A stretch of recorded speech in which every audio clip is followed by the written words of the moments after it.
Hello पापा। Hello. हम ई घर में ना रहे अब, आके हमरा के ले चली जल्दी।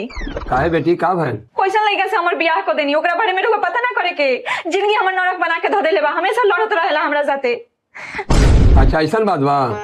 बेटी एगो काम कर, तू 10 दिन अच्छा से रह, सेवा सत्कार कर, ओकरा बाद 10 दिन में हम आके ले जाए। 10 दिन बाद काहे? 10 दिन तू सेवा सत्कार करबू न तो उनका आदत हो जाई, तब ओकरा बाद हम आके तोरा के ले जाम, तब उनका पता चली कि का हम खोले बनी। तो अभी तो झगड़ा भइल बा, अभी आके ले जाए तो खुशे हो जाई, हम कोई फर्के ना पड़ी उनका। हाँ पापा रउआ ठीक कहो तनी। एहो रोटी भुजिया बना दो। हम तो छोला भटूरा बना देले बनी, और फेवरेट हनु।